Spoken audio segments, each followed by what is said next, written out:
The CCP's poverty alleviation is a way to let the poor sign an agreement to stop their supply of subsistence allowances.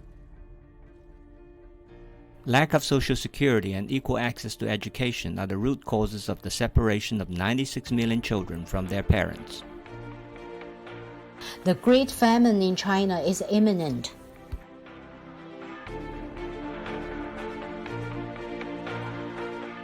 Under wanton government power, petition is just a hunting ground for victims. The coming real estate tax not only makes the collapse of the real estate comedy, but also further rape the common people. Under the strangulation of the public-private partnership, the former tycoons Jack Ma, Pony Ma, and Richard Liu are following Wang Jian's footsteps. The State Council is waving the emperor's new clothes for those unsustainable enterprises.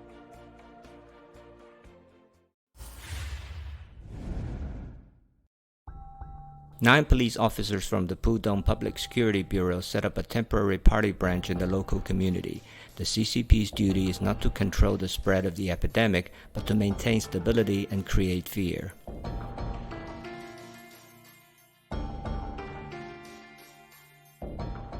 According to Xinhua New Agency, Dianjin Binhai New Area will carry out the second nuclear acid test and screen for 6 key groups from November 28 to 30. They include imported cold chain food, imported goods, and employees who contact with the people entering country, express delivery, food delivery, and other logistic personnel, bus, taxi, online taxi drivers, medical and health institution, and all kinds of school staffs. Lanzhou announced one asymptomatic case from abroad in Wuwei and tracked 21 close contacts who tested negative. The most frightening thing is that the asymptomatic infected person also tested negative before entry and during the 14-day quarantine period.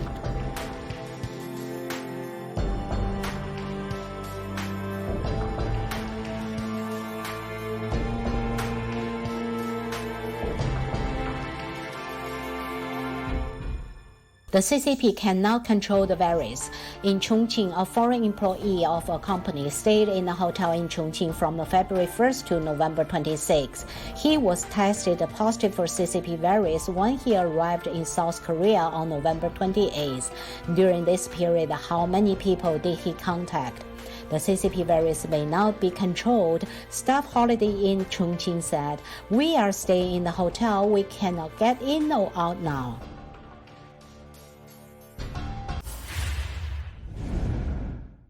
Chinese artist Shen Jiaxing accused academician Zhong Nanshan of doing nothing but market drugs. She posted a blog questioning Zhong if he had actually cured any patient, making a mockery of Zhong. Her blog drew furious reactions from Chinese netizens, who launched spontaneous rebuttals of her statement. Under the double whammy of the pandemic and the trade war, the Ministry of Commerce wishfully fantasized they could stimulate the economy by opening up the spending power of the poor rural population.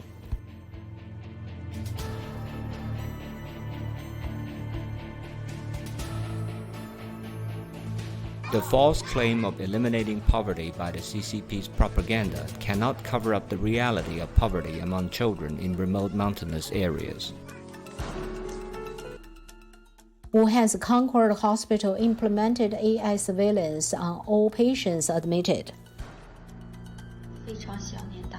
Our friend Tianai was released from prison.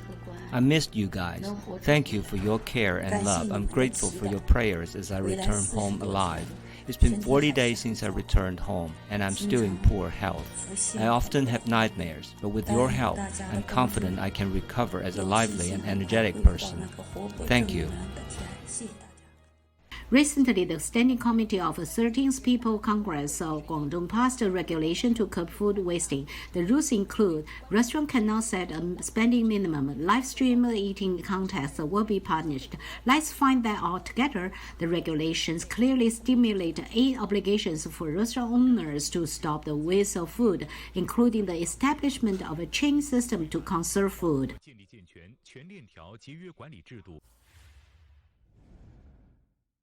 The Hong Kong Special Administrative Region ruined Hong Kong's education under the name of National Security Education.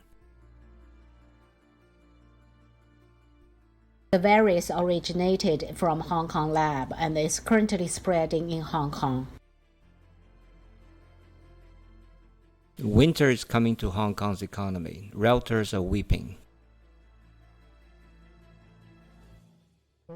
Political gambling hurt Taiwan's interest, Taiwan's leader Tsai Ing-wen said. As for President-elect Biden's cabinet picks, such as Blinken for the Secretary of State and Sullivan for National Security Advisor, they all had face-to-face interactions with us in the past. The traitor of Hong Kong will be punished by sanctions. Carrie Lam talked about U.S. sanctions on her. She cannot use her bank accounts anymore. I use cash every day. The government pays my salary by cash because I have no bank account.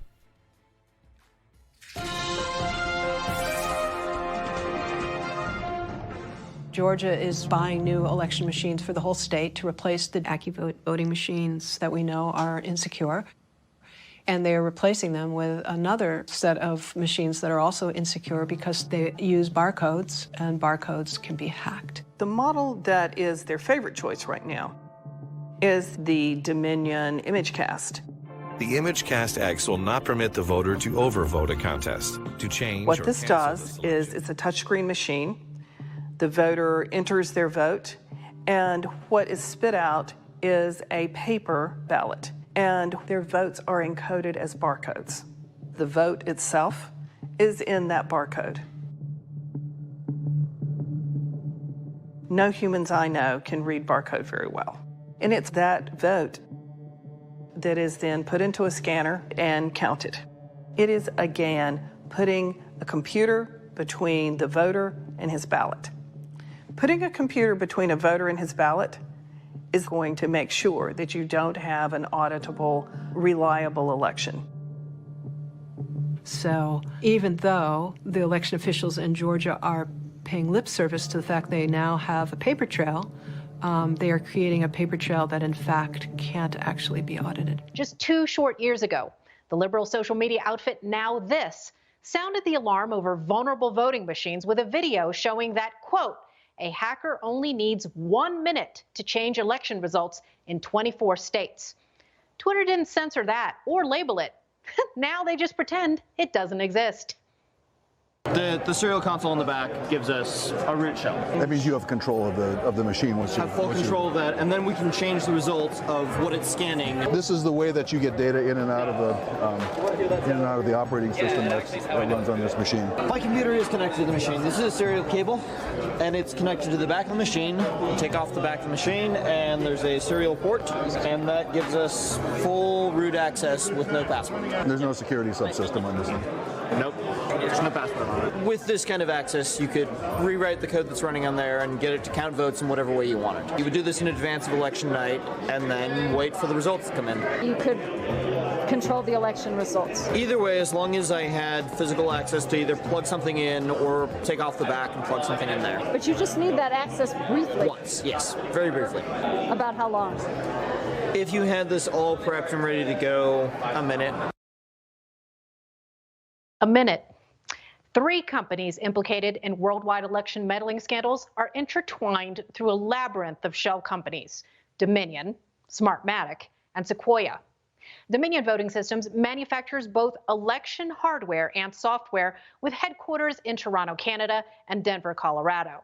Smartmatic is the multinational corporation that makes vote counting machines as well as software and is purportedly tied to the late Venezuelan dictator Hugo Chavez's regime. Smartmatic machines have used Dominion software. Sequoia, which was acquired by Dominion in 2010, makes voting machines that have used Smartmatic software.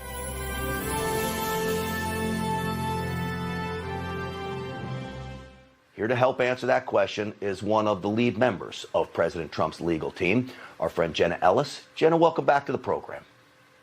Great to see you, Grant, and it's a great night to be with you. And I have some breaking news for you on the legal fight, and that is that the Pennsylvania legislature in both the House and the Senate have issued a statement saying that they are going to introduce resolutions in the House and the Senate to take back their Article 2, Section 1.2 constitutionally delegated authority and take back from these corrupt election officials the right to be able to put forward their delegates in Pennsylvania in the manner that the legislature authorizes. And so this is a huge thing that came out of the hearing where they heard all of the evidence that we had of corruption. They heard from these witnesses. They heard what more we have. And so the Pennsylvania state legislature is moving on this, and we are very, very proud of their courage. All right. So they say they can do this with a joint resolution because one of the at least challenges in Pennsylvania, you got a Democratic governor there who could stop a law passed. They say they can do it with a joint resolution. My guess is that's going to end up in a legal case as well. How do you see this playing out? Right. So under the Constitution, in Article 2, Section 1.2, the governor is not mentioned, nor is any other elected official. The sole power to determine the manner in which the Electoral College delegates are appointed is vested solely with the state legislature. So these resolutions do not need to be approved by the governor. He has nothing to do with it. This is all about the state legislature, and that's why the state legislature is moving on these resolutions. The South Korean government has declared all parts of the country at risk and is taking extraordinary measures after a highly pathogenic bird flu was reported on Friday at a poultry farm for the first time in more than 2.5 years. The Minister of Agriculture, Kim Hyun-soo, said in a briefing on Sunday that the virus of the type H5N8 was most likely transmitted to ducks at a local farm by migratory birds from Siberia. The minister said the virus is not currently being transmitted to humans. On Friday, a nationwide standstill for all livestock facilities was declared for 48 hours and in the area near the affected farm for 7 days.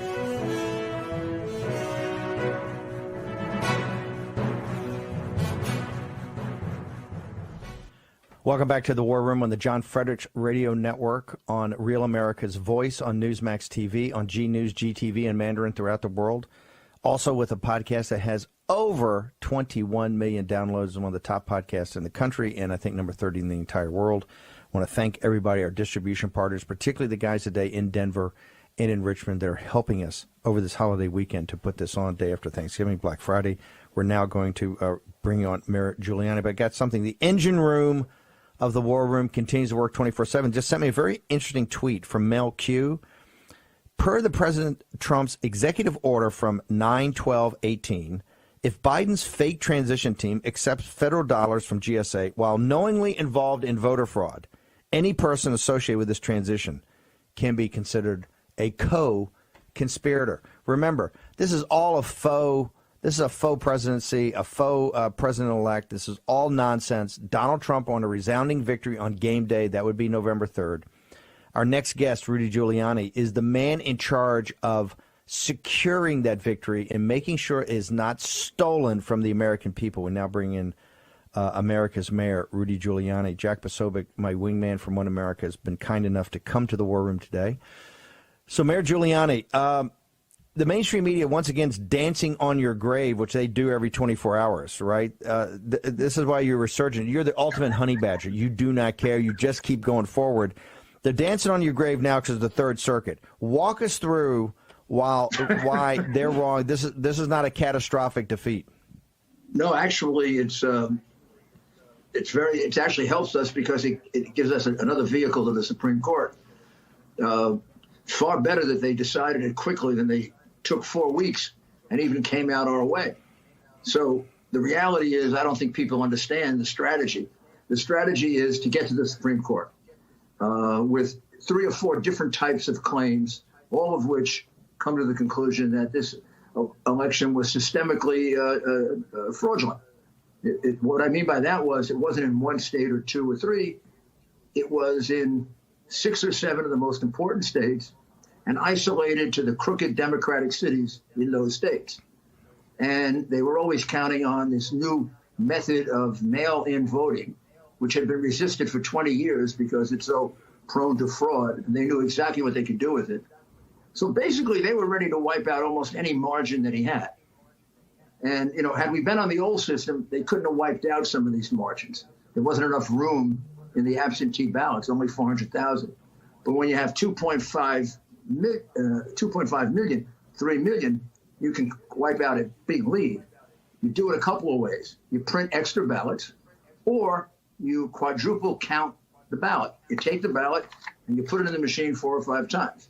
Now, I'm not just telling you that. We have about 20, 25 witnesses that will tell you that happened in Pennsylvania and in Michigan, which accounts for the disparity between the number of mail ballots sent out and the number counted, because there were more counted than was sent out, because they were counted 4 and 5 times.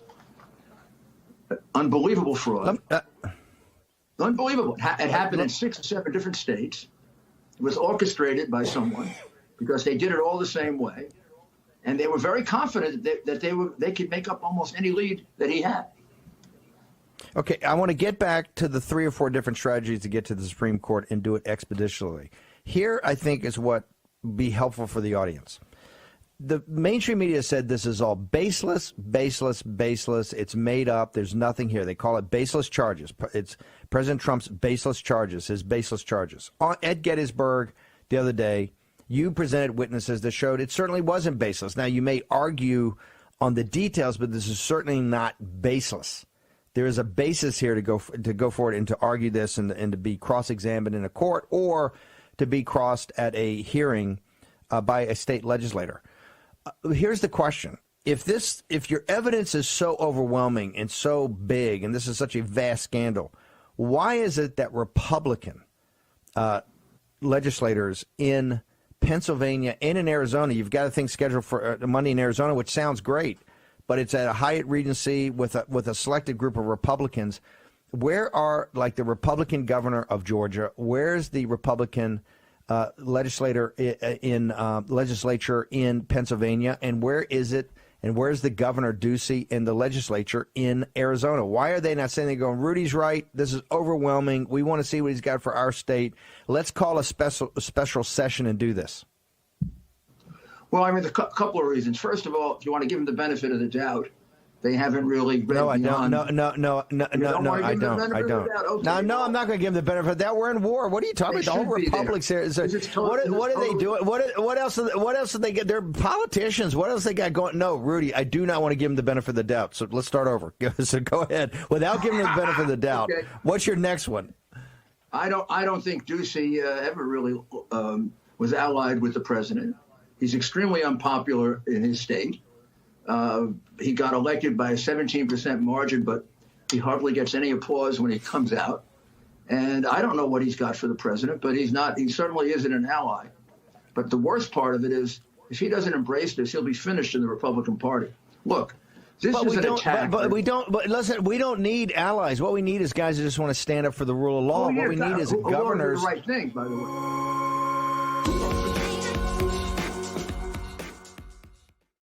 There's a greater than 50% chance a great disaster will come to Taiwan soon. Taiwanese compatriots, take care. We will do everything we can, but Tsai Ing-wen did something most awful because of what she did to President Trump and Biden. She has brought hell to Taiwan. Just wait and see. With respect to politics, military, economy, and national security, Taiwan will pay a price you don't want to pay. Wait and see. Tsai's phone call to Biden made the CCP absolutely confident to invade Taiwan. If Biden becomes the president, the CCP will attack Taiwan. If Biden does not become the president, the CCP will also attack Taiwan. Because when Biden loses, Trump won't support Taiwan. If Biden wins, he will listen to Xi Jinping. I have no words for how foolish this decision from Taiwan was. After a phone call, a lieutenant general of the PLA said to me, I have never seen a Taiwanese politician more foolish than her, and he's someone who absolutely supports Taiwan in his heart. He asked me, Miles, what's your view on this? I said, this is extremely dangerous. If Biden is elected, the CCP will absolutely attack Taiwan because Biden will absolutely listen to the CCP. If Biden loses and Trump is re-elected, Taiwan will be attacked as well because Trump won't support Taiwan.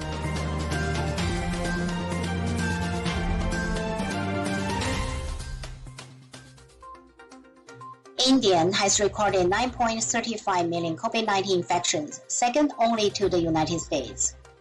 Indian Prime Minister Narendra Modi toured 3 of the nation's leading vaccine development and manufacturing sites on Saturday. Britain has secured 2 million doses of Moderna Inc.'s COVID-19 vaccine candidate, the government said on Sunday.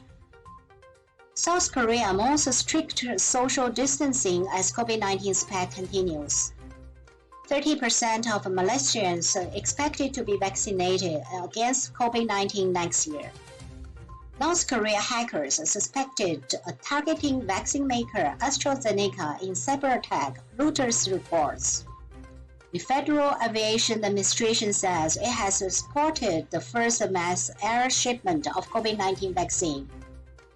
Japan is struggling with a mental health crisis, with more people dying in 1 month from suicide than from COVID-19 all year long.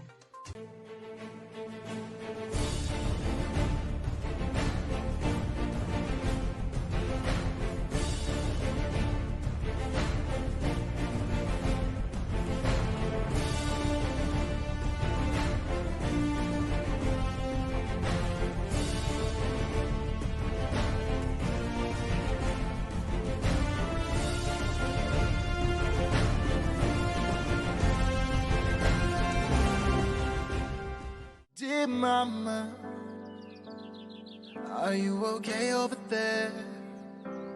Your son is crying and missing you, and sees you in his dreams. You sent take down the CCP, cause it's God's will, it's God's will. So I'll wait for you, and I'll see you when we end the CCP, yeah.